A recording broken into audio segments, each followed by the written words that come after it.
Today I would like to talk about Tibetan cosmogony and how they perceive the world.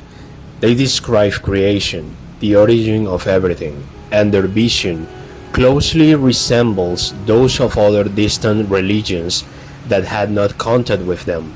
This is quite interesting because it fills in all those empty spaces and we begin to find a middle ground that can clarify the answers we seek.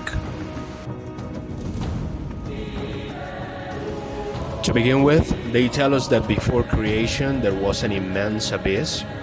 Then came the spirits that have existed for all eternity. These beings stir up fiery clouds, and creation begins with the primordial waters that led to the oceans. And this is quite interesting because many cultures speak of the primordial waters and the waters above our realm. So, if many cultures have reached the same conclusion when it comes to something as serious as the creation of everything, I believe there must be a trace of truth. The Japanese, for example, say that before creation there was only cows and water. In Egypt, they speak of the god Nun, who personifies the primordial waters. In Genesis, God separates the waters with the firmament. In Norse mythology, they talk about Ginnungagap, the vast void that existed before creation, where the waters met.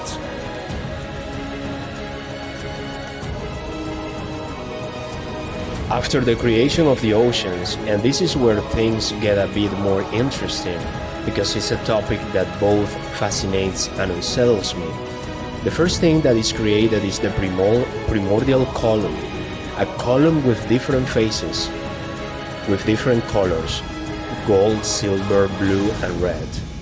This is the tower at the center of everything, Mount Meru, the Rupes Nigra, the Black Rock, from which all of creation can be seen and where it is said the gods dwell.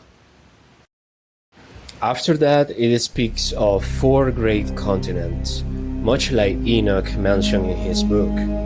The first is to the east, where giants live, standing 12 feet tall and living for 150 years. Then to the west, where other giants, 24 feet tall, live up to 500 years. And next to the north, the inhabitants are 48 feet tall and live up to 1,000 years without any illness.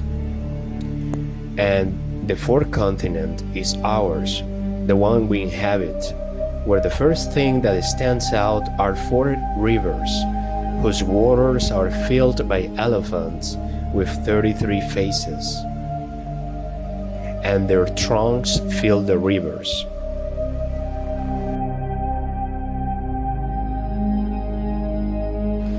In my opinion, these elephants are not living beings. They might be a fountain or a machine that provides water. Tibetans also said that in the beginning humans lived for 8,000 years and didn't need any sunlight. Their eyes emitted rays of light, and divine grace served as their nourishment. The Tibetan says that degeneration and loss of human abilities is inevitable, and we will continue to shrink in size. Not only that, but we will also lose years of life, and at some point, humans will not live beyond 30 years.